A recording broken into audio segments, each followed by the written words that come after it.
Good morning, class 12th. So, here we are on our second last topic from this chapter, that is molecular basis of inheritance.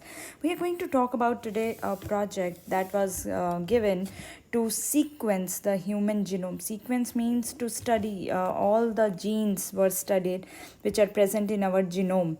So, those genes they were arranged in order, as well as scientists or researchers, they study all the genes which were present in our DNA. So that was the big mega project. So as you know that how many base pairs they are present in our DNA, that is the 3 into 10 raised to power 9 base pairs. So that is the reason, because there are few reasons, few points to call it as a mega project. First I will discuss that this project was known as the mega project, then I will discuss its main definition.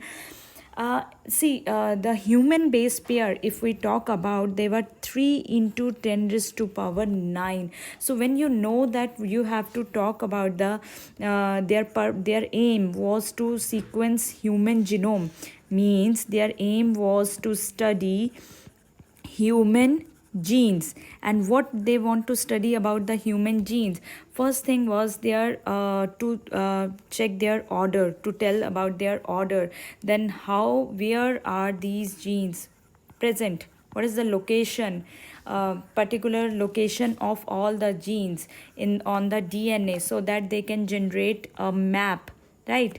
So to help them to generate a map, so they arrange, they found their aim was to find out the order, to find out the sequence of these genes, as well as to find out the location of the genes on the major areas of the chromosomes. So this was the aim of mega project, this genome project, right? So as you can see at its aim, this was also a large, because you have to look for 3 into 10 raised to power 9 base pair. It is not just a kind of a simple thing. So that is the reason it was called a mega project. And cost of, if we talk about in dollar, cost of per base pair, that was the $3 per base pair cost of this, and we have to study 3 into 10 to the power 9, and per base pair the cost which was coming, that was $3. So they estimated that cost, that which was going out to be for this project, that was $9 billion. That was the expected cost of this project. First you need to understand that how many base pairs are present in us, that is 3 into 10 to the power 9. What is the cost? They estimated $9 billion. So that is the reason they call it as a mega project. This was 13-year project which was done by the US Department of Energy and National Institute of Health. This project, this human genome project, HGP, it was launched in 1993, and they assured, and they said that they will be able to complete it in 2003. But actual finishing date, actual completion date of this project, that was 2006. In 2003, still there was one chromosome which were not sequenced. So one chromosome was left in 2003, so which took them 3 years to complete this project. So in few books they have directly mentioned that 2003 they completed. No, it was not thoroughly, it was not completely sequenced in 2003. Complete sequence was given by researchers in 2006, and when it was launched in 1993. One hurdle, they find out few, obviously there were few hurdles, there were few they find out very difficulties, as they were not having any kind of software to store the information, as well as any kind of analyzer for the so much information, because their aim was 3 into 10 raised to power 9 base pairs. So definitely they need a storage they need a storage equipment, storage purpose, as well as for the analyzing also. For so much data they need to analyze. So new software they were designed using the field that is called bioinformatics. So bioinformatic field also emerged out, or you can say that also came out during the time of Human Genome Project. This field help them to store as well as analyze the information about the genes. Now there were little bit ethical issues also, because this their purpose was to sequence, to find out the genes. And when you find out the location about the genes, where are they present, what is their sequence, that can be used for any kind of purpose. So it was a ethical issue that they cannot be used for the misuse, they cannot misuse it. So to deal with those kind of things, ethical, legal and social issues, a special committee was designed, so that whenever there was a issue, that committee was dealing with those kind of issues. Then this project was, I already told you that this was estimated to be completed in 13 years, means it was estimated to be completed in 2003. That is why I have written here that it was to be completed by 2003, but it completed in 2006. So if now actually what is this project, would know that genetic makeup, our genes, how do we look like, how which gene is responsible for which protein, that genetic makeup of every organism, where does it present, where it is present, it is present in our DNA sequences. If I am different from you, you people are different from your cousins, your even siblings, that means there are few DNA sequences which are different. You are not identical copies of your parent also. It means there are few DNA sequences which are transferring different in you. So how two individuals, they are different from each other. To find out these kind of questions, the Human Genome Project that was held, means to find out the genes, which kind of genes are responsible for, or better, that which kind of sequences or genes are present in our DNA. So now how to understand that our aim is very large, that is 3 into 10 raised to power 9 base pairs. It is not a easy task. So let's understand it step by step. DNA has two type of areas, one is coding and one is non-coding, means one which will express and give rise to formation of proteins, and non-coding are those areas which are just present in our DNA, but they will not express, as well as they will not translate it, and they will not result into any kind of protein. So there are basically two areas, coding as well as non-coding areas. Now initially when this HG project was came into picture, two methodologies, two methods, two approaches were discussed, or I will say two approaches they were used. The scientists or researchers, when they started working on this project, they discussed or used two methodology, that we can use this and that methodology. So let's understand these methodology. In one approach they said कि it is, let's sequence only the coding part. One of researcher, they said, okay, if we only talk about the coding part, because obviously their coding part is ultimately give us to the expression. So then they said, let's only talk about the sequence of coding part, and this approach was known as the EST. Very important question comes always come from this point, that is, this approach is known as expressed sequence tags. Now the second approach was discussed, that to code complete entire DNA. The second scientist or few scientists, they said no, Let's code for entire DNA, coding and non-coding part both. And this approach was known as sequence annotation. Right, one when coding part was only involving, that was known as expressed sequence tags, and when both coding and non-coding part was in picture, that is known as sequence annotation. And ultimately, after so many discussions, after so many approvals, this was sequence annotation was actually taken on further approach. It was the taken further in the HGP.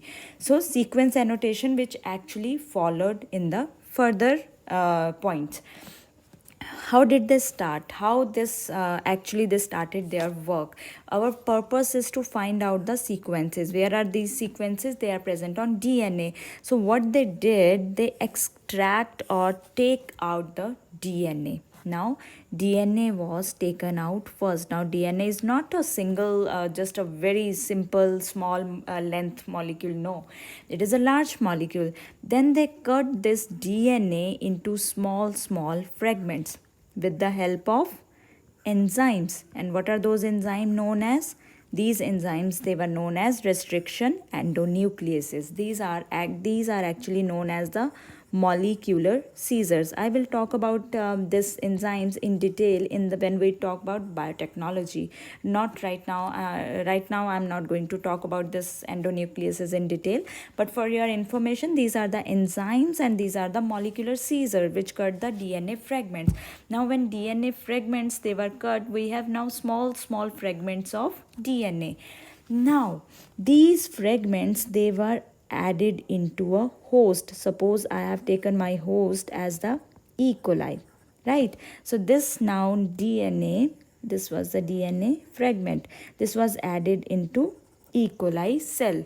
Now then these fragment, now when these fragment were added, it will undergo transcription. It will, after transcription, mRNA will formed. After mRNA, protein will be formed in E. coli. So in this way, every small fragment was studied and sequenced, right?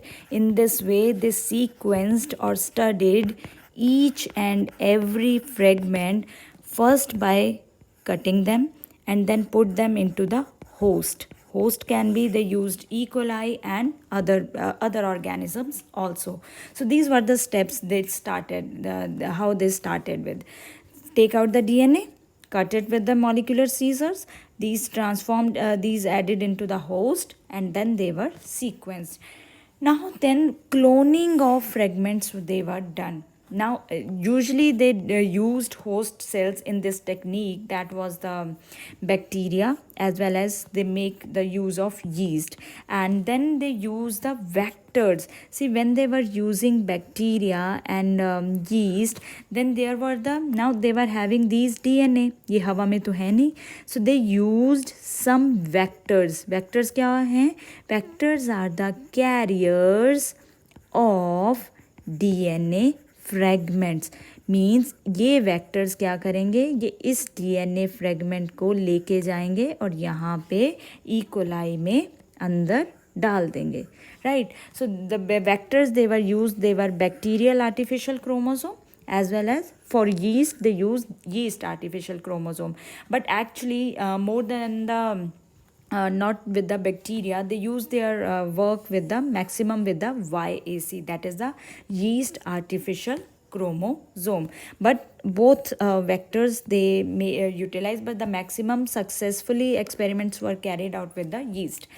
Then how did they sequence them? How did they analyze it? Using the Sanger's method, Sanger's sequence method.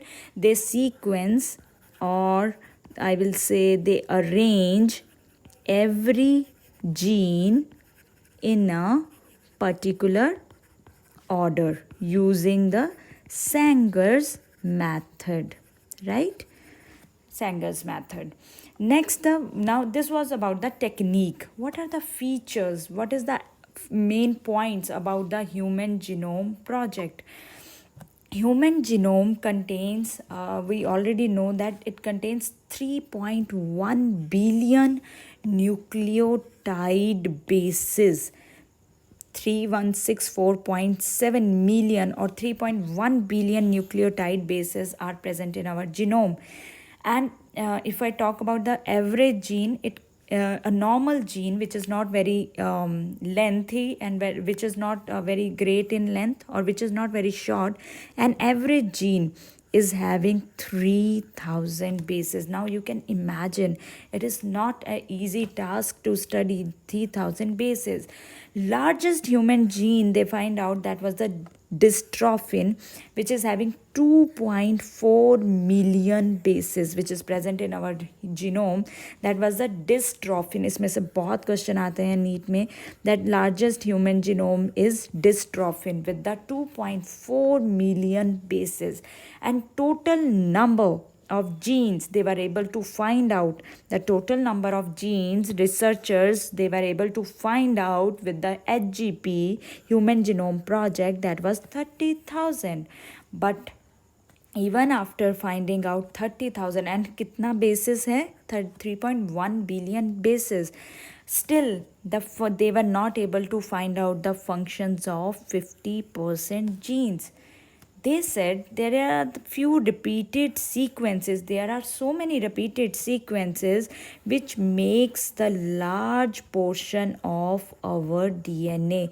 They said only a maximum of our DNA, they are having repetitive sequences which are same, maximum time they are same, and they are contributing the major portion of our DNA.